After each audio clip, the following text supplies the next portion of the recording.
I'm Carol Daniel. And I'm Wendy Erikson, and welcome to the Daily Mix. Well, welcome to the show. First of all, Wendy, I know you guys are looking and going, wait a minute. That face, that name looks familiar. So glad you joined us. Thank you. We remember you. It hasn't been that long from Channel 5. Show me St. Louis back in the day, but I'm very busy with 3 daughters. I have one in college and 2 in high school. So I know you know. We do know. We were in the back talking, and we realized that her son, my son and her daughter are both at Mizzou. Yes. Go Tigers. Yours is a junior, mine is a sophomore. Right. And we have teenagers in high school who care way too much about what they look like. Right. Drive their mothers crazy. Absolutely. Yeah, but I do some TV every now and then, some freelance stuff, and this is so much fun. I'm so glad to be here with you. Absolutely. Well, we've known of each other for years and are meeting for the very first time tonight. Right. So, welcome to the Daily Mix. Thank you. By the way, guess who's turning 75? Not me. Not me. Not me. Yeah. The popular Mars candy M&Ms, believe it or not, is 75. And as a way to celebrate, Mars is rolling out a new marketing plan, as if they needed one, for chocolate candies. Love them. Well, now, even though it's true that Justin Bieber will be here next month, it turns out that the rumors that he's buying a house in the area, those rumors are false. Wow, this really disappointed some people. Yes. So the rumor was generated by a clickbait site, the McKinsey Post. Now, clickbait means they bait you in to click on the site and read, which a lot of people did. It claimed the pop star wanted to move to a place where people were people. The McKinsey Post published the exact same story, but it was about Katy Perry, and she was supposedly moving to Texas. I mean, I had coworkers who were just like, Justin Bieber's coming, running into the newsroom. I heard about this. Like, no. I'm glad to know that we are a place where people are people, though. That is good. That's a compliment. That's the high side of the story. So you just have to go see him in concert. He's not going to stay here. Not going to live here.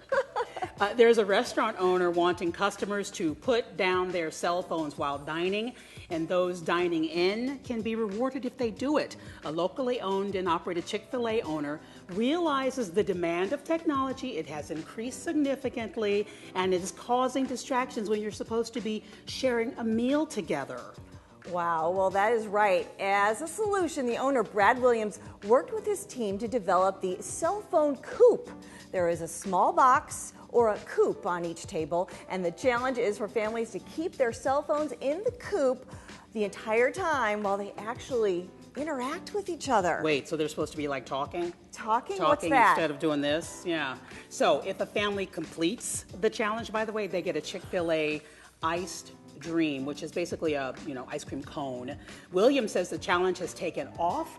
Even some families who aren't successful the first few times, they want to try it again. I think it's a great I do idea, too. and other families love it so much. Some have asked to take the coops home with them. Now, while the challenge is successful, if it isn't at all Chick-fil-A restaurants, it's successful, but not at all of them. Sorry. As of now, it's in about 150 locations across the nation. I love that idea, and I need a coop at my house. You know, I took our son and his friends out to dinner in Columbia at Mizzou one time. One of the girls in the group said, everybody put your cell phones in the middle. Now, So we did it. That is a great idea, and kudos to her parents. Absolutely. Okay. All right, my friends, let's get ready for today's Daily Mix.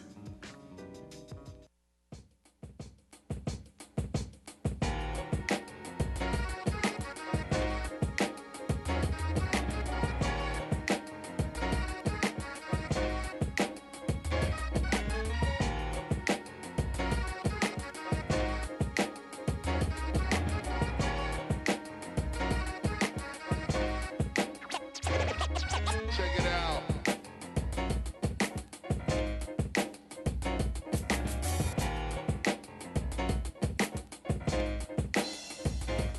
Okay, so I'm sure you saw the Oscars earlier this week, and if you didn't, perhaps you heard about host Chris Rock helping to sell Girl Scout cookies to the audience and everybody who was watching, really. Now, while Rock was able to raise $65,000 on Sunday, Wow. here locally, the Girl Scouts of Eastern Missouri raised funds in their own way last week. The local organization raised more than $350,000 at their annual Dessert First event. That's a big number. Wow. It's actually a record number for them. 10 local chefs created unique desserts, all inspired by the signature Girl Scout cookies. Over 500 guests were there. It was at the Chase Park Plaza. The winner of the People's Choice was executive pastry chef at the Chase Park Plaza, David Laufer. Now, what he did, Wendy, was he whipped up a melting chocolate sphere with salted caramel sauce and the cookie, the tag-along. One of my favorites. Delicious. And winning the judge's choice was Liz Miller from Feast Magazine. Her creation consisted of a thin layer of vanilla mint topped with deep chocolate, thin mint crumble, fresh whipped cream, and deep chocolate thin mint bark. Congratulations to the Girl Scouts of Eastern Missouri. That is a wonderful thing, and maybe we'll be invited next time. I'd love to sample. I would too. Love Girl Scout cookies anyway. If you'd like more information on the group, go to girlscoutsem.org. And by the way, that was a record for them. $350,000. That's the most they've raised at any fundraising event ever. Good for them. Good for them. Good for them. Of course, food helps. Desserts helps. I'd be there. And you know, March is Women's History Month, and being involved with the Girl Scouts is a wonderful way for young girls to recognize and celebrate women making strides in the nation and locally. Throughout the month of March, the History Museum will celebrate with tributes from women who've impacted history through poetry, film, discussions, and more. So make sure you visit mohistory.org to find out more. Also celebrating the month is the St. Louis Community College. They have a month full of events lined up. One in particular, Women Illustrators of the Golden Era. This event highlights the women in the graphics communication field and how they open doors for each other. When you think about it, there was a time when women, it was just home for you. You were just a wife, you were just a mother. So being an illustrator, one of the illustrators I think they're going to focus on is a woman who was able to do it, not ask permission to study, because her grandfather and father were already illustrators. She was breaking ground. She was still breaking ground. For more information about the lineup, make sure to visit stlcc.edu. That'll be a great one. Oh, yeah. Didn't think of women illustrators as breaking ground. You don't think of that. And look how far we've come. Absolutely. So that's great. Keep networking, everybody. And speaking of celebrating women, there's a local organization that does just that and has been doing so for the past 10 years. Imaginary, a local organization empowering women to be whole, physically, mentally, spiritually, and emotionally, is celebrating their annual, and I love this, Because I'm Worth It, Women's Empowerment Gala with a dinner, a theatrical production. It's called Dear God. The vignettes will feature various performers such as St. Louis native and artist Tish Haynes Keys. The celebration takes place on Saturday, April 16th at 6:30 p.m. at the Norwood Hills Country Club. For more information or to purchase tickets, call 314-707-8103 or visit Imagery in INTL.org. Dear God, help us to see what that's supposed to say. Need my reading glasses. Dear God. Dear God. I hope I got that right. And there it is, right there. There it is, right on the Imagery, screen. INTL.org. Got it. I love it. Finish the Okay. sentence. Dear God. Thank you. What? That's a power-packed statement. Open end, Yes, yes. it is. Power-packed opening. In addition to March being Women's History Month, it's also National Nutritional Month, one organization that's committed to ending hunger and providing proper nutrition for the area is, of course, Operation Food Search. This organization not only works to provide food for those in need, they also provide nutrition education for the region. Operation Food Search uses various programs to promote nutritional awareness, such as the popular Cooking Matters. Cooking does matter. Cooking Matters is a cooking class, giving people hands-on meal prep, nutrition information, and food budget tips, which we can all use no matter where you are in life. Yes, we can. If you would like more details on the program or ways to volunteer or donate, visit operationfoodsearch.org. Probably, just to understand that you can cook your food. Yes. That's revolutionary for some people. It really is. You don't have to go through the drive-through. Don't have to go through the drive-through. You cook it, you control the nutrients in it. I'm trying to teach that to my college student right now. Yeah, who that's lives in tough. an apartment. And That is tough. Like, I have nothing to eat. Good luck to Cook. us. I know. We're trying. We're trying. Well, all this talk of food is making me hungry. And you know what sounds really good right now? Yes, I do. Yes, I do. Yes, I do. Barbecue. Yes. Chef Mike Johnson will represent St. Louis this year in the Charleston Wine and Food Festival's finale event, Up in Smoke. love him. Yes. Johnson is a St. Louis native and the chef and owner of the award-winning Sugar Fire Restaurant Group. They're known for their juicy brisket, pulled pork, and ribs, as well as their signature sandwiches, which highlight Johnson's range. They're also, by the way, known for their desserts and their sides. Pitmasters are paired with local chefs to create signature samples of their choosing. Johnson and his team will serve up bacon-wrapped pork belly sliders and more. This event takes place this Sunday in Charleston, and we wish Chef Johnson well this weekend. Chef Johnson may be away this weekend. By the way, I wish that he would hurry up and move his restaurant downtown St. Louis. Yeah. Sugar Fire is coming to downtown St. Louis. It says downtown. He's not open yet, but he is coming. Oh, good. More barbecue. Absolutely. So make sure you get out to Sugar Fire to get your hands on some of that great barbecue. For more information about Sugar Fire, visit sugarfiresmokehouse.com. Just a young guy. Yeah. He's a young guy. Good for him. Setting the world on fire. Setting the world on fire, no pun intended. Pun intended. And we are the blessed recipients of it all. Yes, we are. Now, Chef Johnson isn't the only person on the move. Better Family Life is back at it again, making a difference in the community with their upcoming event, The Move. That's right. Unfortunately, St. Louis was deemed again as being one of the most dangerous cities in the United States, and Better Family Life is trying to combat the issue and the image. The organization turning to local rap artists and the women and men in high-crime areas to help with the event. The march and rally is set for Saturday, March 19th. The march begins at Beckett Park and will travel west on Page Boulevard towards the Better Family Life Center, located at 5415 Page Boulevard, where a rally will be held. Everyone is invited to take part in this event. This is an issue that impacts the whole city, the entire region. For more information, contact the Better Family Life Center at 314-381-8200 or at betterfamilylife.org. They're changing lives and saving lives at Better Family Life. A great event, too. Yes. Well, here's a bit of good news happening in the area. A historic African-American bank reopened this past week. The St. Louis Community Credit Union Gateway branch opened on Monday on North Union Boulevard. Now, the bank originally opened in the early 60s as Gateway Bank. It was done as a protest against Jefferson Bank and Trust as they refused to hire African Americans. Now, the bank has gone through some trying times as they were later sold to Central Bank of Kansas City. Central Bank later received permission from the FDIC to close the location, but in 2012, St. Louis Community Credit Union came forward and agreed to take over the bank and build a new branch in the original location. The bank will serve in North St. Louis in the First Ward. The new $1.4 million building was designed by local African-American architect Carl Grice. For information on the history of the bank, I should say, or the credit union, go to gatewayslccu.com or stlouiscommunity.com. And congratulations to Ameren, Illinois President Richard Mark, as he has been named to Savoy magazine's top 100 most influential blacks in corporate America.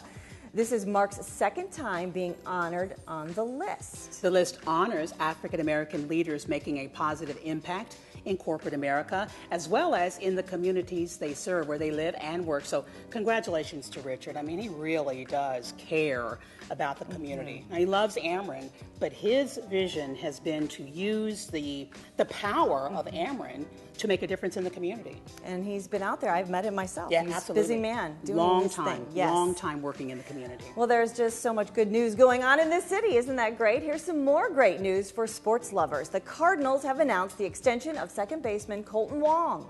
Yes, the announcement came earlier this week as Wong has agreed to a 5-year extension with the Redbirds.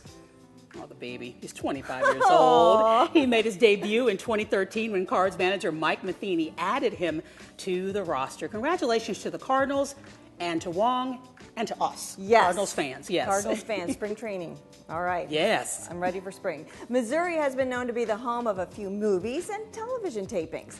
Well, it was announced another show will be taped in the Show Me State. This is from Netflix. They announced a new series will be filmed in the Lake of the Ozarks. It's a drama called Ozark. It will feature actor Jason Bateman.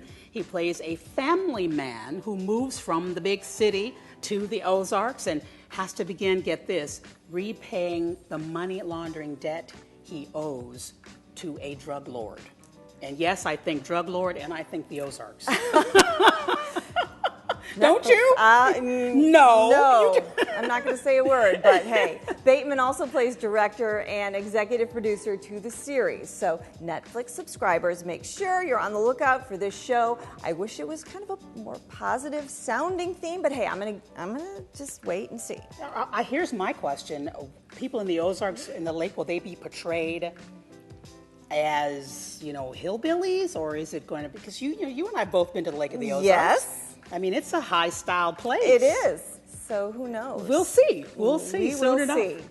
Grant's farm plans are in the air as Billy Bush submitted his proposal as if he were the owner of the attraction. He believes his plan will work as he plans to increase concessions, bring in corporate sponsors, and add big events. Now, the 4 other Bush family members want to sell the property to the St. Louis Zoo, but Billy would also like to make the farm headquarters to his crafted beer by also turning it into a brewery. Billy has his plan broken down in phases and would expand the attraction year-round. As for now, there is a pending lawsuit between the siblings over the future of the farm. There will be a hearing later this month where a judge will decide. You can still make plans to visit the historic site, of course, as it will open for the season April 16th. Go to grantsfarm.com for more information. Whatever they do, they've got to keep the goats. Love those feeding the goats. That's my the favorite. Baby goats the baby is wonderful. Goats. Can you imagine, though, this kind of family fight?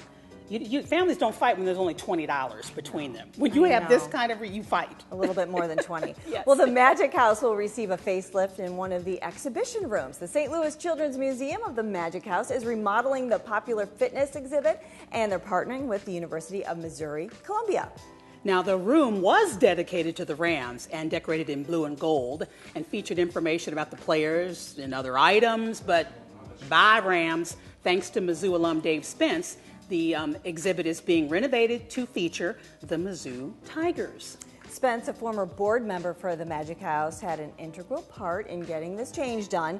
The new exhibit will feature fun activity stations, which will build the skills for the athletes needed for playing on the field and the playground. Okay, decorated, of course, in black and old gold. The Mizzou Training Center, as it'll be known, will feature a locker room with real MU equipment, uniforms, and snacks that the players eat when they're getting ready for game day. That's very cool. The newly remodeled center will open on Saturday, April 16th, the same day as the preseason black and gold game.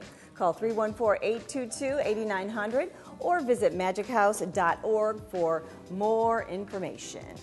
And making changes is something our guests tonight know all too well, as they are constantly updating their gallery with new artwork. Joining me over here is Felice Sky, we're going to call her Sky, and Dr. Shawana Trawick with the Herb Arts Gallery. Welcome to the show. Thank you. Thank you for having us. Okay, so this one on the end is an actress and a poet, so we want to hear from her tonight a little bit. But I read on the website that you guys believe that art is revolutionary. What do you mean by that?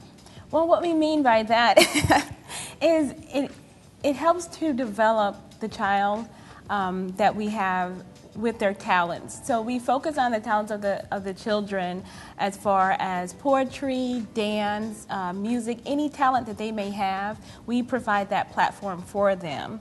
And just like with Revolution, it changes things. And so by changing the way children see themselves or are using their talents and their creativity, then we're able to change the community, and that becomes revolutionary. That is it. And you're promoting something called slam poetry. You're exposing kids to that. They might not know what it is. Tell me about that. Yes, so we do a program called Verbquake, which is a youth poetry program where we take poets and put them into the schools to work with the youth. They're working alongside with their instructors, and they're helping to improve the literacy of those youth, their public speaking skills, their confidence. Absolutely. And we actually send each year a poet to Brave New Voices to represent St. Louis. And Brave New Voices is? Brave New Voices is a national poetry slam competition.